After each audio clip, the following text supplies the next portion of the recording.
ہمارے بڑے تو سارا کچھ کر کے بھی پھر بھی رب سے رو رو کے دعائیں مانگا کرتے تھے. ہمارے پلے بھی کوئی شے نہیں ہے اور رو کے دعائیں بھی کوئی نہیں مانگتے.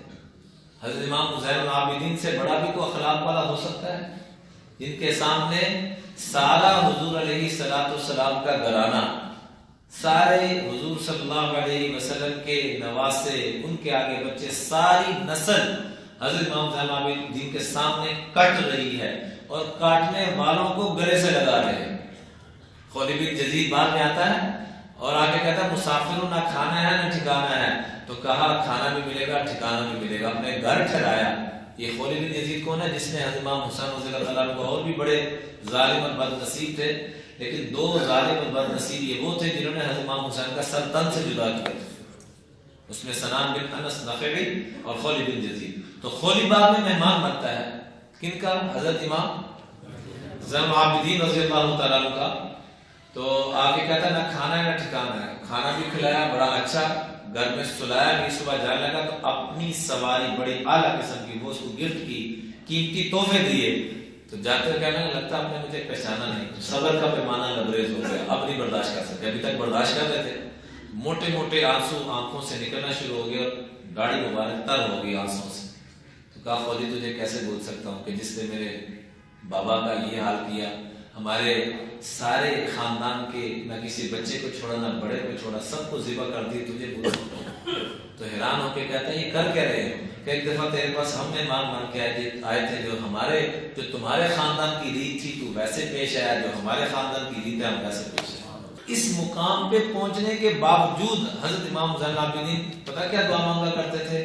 اللہم سددنی، اللہ مجھے توفیق دے اس بات کی، لأن اعارض من غشنی بالنصح، اللہ جو میرے ساتھ فراڈ کرے، جو میرے ساتھ زیادتی کرے، دھوکہ کرے، میں اس کے ساتھ بھی خیر خواہی کے ساتھ پیش ہوں. اس سٹیج پہ پہنچنے کے باوجود بھی دعائیں مانگ رہے ہیں. اور کیا دعا مانگ رہے ہیں؟ اللہ اکبر. وَأُجْزِيَ مَنْ حَجَرَنِي بِالْبِرِّ، اے اللہ جو میرے ساتھ لڑائی جھگڑا کرے میں اس کے ساتھ حسن سلوک سے پیش آؤں، اس کی توفیق عطا فرما. وَأُصِيبَ مَنْ حَرَمَنِي، جو محروم کرے میں اس کو بھی عطا کروں. وَأُخَالِفَ مَنِ اغْتَابَنِي إِلَى حُسْنِ الذِّكْرِ، جو میری غیبتیں کرے، میری برائیوں کے چرچے کرے، میں اس کے اچھے چرچے کروں، حسن ذکر کروں اس کے اچھے. جو میرے برے چرچے کرے اے اللہ مجھے توفیق دے میں اس کے اچھے چرچے کروں. ہم تو پرچے کراتے ہیں، وہ اچھے چرچے کرا رہے ہیں، ہم پرچے کرا رہے ہیں اور دعویٰ کرتے ہیں ہم اہل بیت کو ماننے والے ہیں. کون ماننے والے ہیں؟ اہل بیت کے مقام کو، رتبے کو، حیثیت کو کہ کائنات میں اس سے بڑا گھرانہ کوئی نہیں ہے، سارے ماننے والے ہیں. چرچے اس کے، تذکرے اس کے، لیکن باری آتی ہے تو کھڑے جا کے جیسے کوفہ والوں کے ساتھ میں.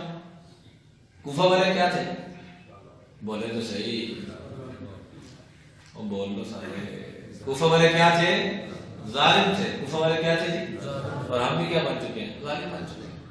نہ ہمیں والدین کی خیر خبر کا پتہ ہے، نہ بیوی بچوں کی خیر خبر کا، نہ بہن بھائیوں کی خیر خبر کا. بچوں کر کے وہ کھڑے ہوئے، وہ تو دیکھ رہا ہے رحمتیں برکتیں دینی ہے تو کنے پن سے نکلے، دلوں کو کھلا کرے.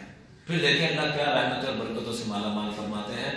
یہ ہمارے بڑے سارا کچھ کر کے بھی اللہ سے گڑ گڑا کے کیا دعائیں کر رہے ہیں؟ اللہم سددنی لأن اعارض من غشنی بالنصح، اے اللہ جو میرے ساتھ فراڈ کرے، دھوکہ کرے، زیادتی کرے، معروف کرے، اے اللہ میں اس کے لیے خیر کا ذریعہ بنوں، میں اس کو عطا کرنے والا بنوں، محروم کرنے کا ذریعہ نہ بنوں.